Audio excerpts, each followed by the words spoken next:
ఈరోజు రాష్ట్రంలో రైతులు పడుతున్న ఇబ్బందుల గురించి రామచంద్రపురం నియోజకవర్గంలో వైఎస్ఆర్ కాంగ్రెస్ పార్టీ ఆధ్వర్యంలో రామచంద్రపురం ఆర్డీఓ గారికి రైతులు పడుతున్న ఇబ్బందుల గురించి మెమరాండం మీ అందరికీ తెలుసు.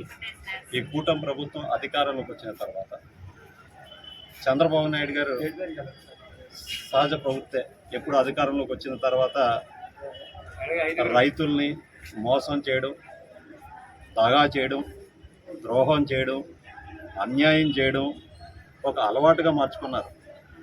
ఇప్పుడు చెప్పిన రైతులను ఇప్పుడు మోసం చేయడం కాదు.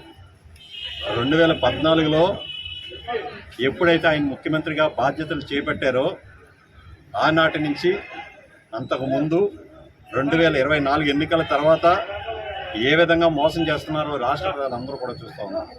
ఈరోజు ప్రధానంగా ఎరువులే చూసుకున్న రైతులకు సంబంధించి ఎక్కడ కూడా ఈ రాష్ట్రంలో ఎరువులు రైతులకు అందుబాటులో దొరకని పరిస్థితి. అదేవిధంగా ఎన్నికల ముందు పెట్టుబడి సాయం కింద 20,000 రూపాయలు ఇస్తానని చెప్పిన వ్యక్తి దాదాపు ఏడాదిన్నర పూర్తవుతుంది. ఈరోజు రాష్ట్రంలో ప్రతి రైతుకు 40,000 రూపాయలు అందాల్సి ఉన్నప్పటికీ కూడా కేవలం 5,000 రూపాయలు మాత్రమే ఇచ్చి చేతులు దులుపుకునే పరిస్థితి. ఒకవేళ అకాల వర్షాల కారణంగా పంట నష్టపోతే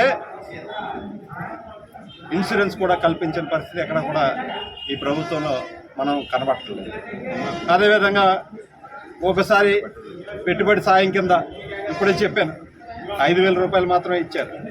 ఇవన్నీ కూడా చూసుకుంటే ఎరువులు ఎక్కడ అందుబాటులో దొరక్క కేవలం ఎరువుల్ని ప్రభుత్వంలో ఉన్నట్టు పెద్దలే బ్లాక్ మార్కెట్కి తరలిస్తున్నారంటే ఏ విధంగా అర్థం చేసుకోవాలి?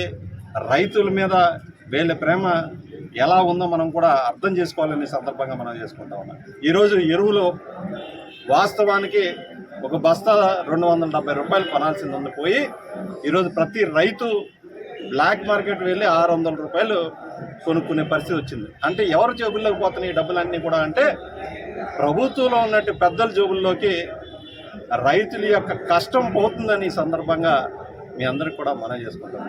అంతేకాకుండా ఈరోజు ఇవన్నీ కూడా వైఎస్ఆర్ కాంగ్రెస్ పార్టీ నాయకులు కానీ కార్యకర్తలు కానీ ప్రశ్నిస్తే రైతులు మనం అందరం చూస్తూ ఉన్నాం.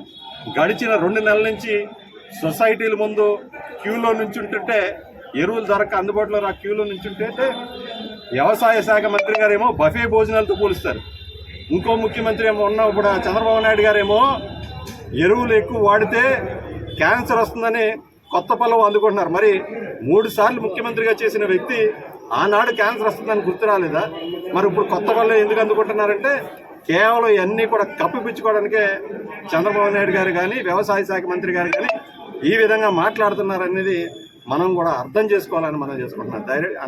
అదేవిధంగా ఈ సందర్భంగా వైఎస్ఆర్ కాంగ్రెస్ పార్టీ డిమాండ్ చేస్తున్న తక్షణమే ఎక్కడైతే ఎరువులు బ్లాక్ మార్కెట్లో తరలి వెళ్తుందో అవన్నీ కూడా నియంత్రించాలి.